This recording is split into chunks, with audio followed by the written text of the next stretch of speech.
For the future of data privacy, so maybe in 5 years, 10 years, what's your vision? Because AI will change everything, right? So Yeah. So data privacy just has kind of a couple of dimensions. So three dimensions, I think, that I'm going to kind of talk about. So one is kind of a security dimension, which is really about protecting personal data, finding it, protecting it, because you can't protect what you can't find. So first you got to find it, because data, I like to say, is not like a Romulan warbird. It doesn't.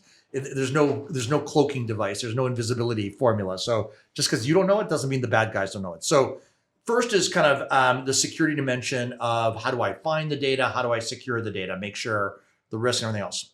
The second dimension is the legal dimension. Right? I need to do legal reporting like assessments, ROPA, where I need to report to my board or I need to report to my regulator, whether it's the Attorney General or whether it's some standing body like CNIL in France. The third dimension is around consent, right? Sometimes people think about cookies because you're familiar with that on a website. You click yes, accept all. But consent is going to be it is very important for privacy. You agree to your data being used for something. It is going to be a huge deal for AI. So one of the areas, so look, we do all three. We do the security part, right? Finding personal data, securing personal data, understanding where you're storing it, who's accessing it, being able to find all the data that belongs to Dimitri. We do that. We do the reporting. We do the assessments, and we have it looks great. It's fantastic.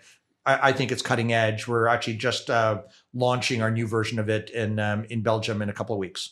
But the piece that's underestimated is the consent piece.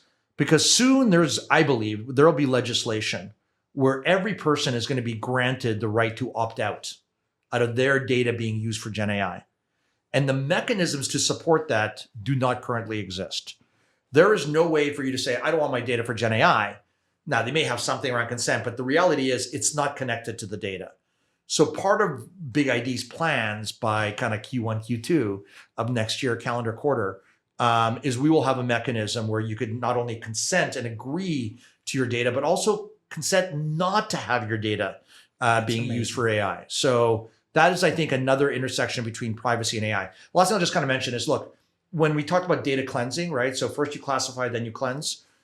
Privacy is a big part of it, right? If you think about personal information, that could be my health information, that could be my payroll information.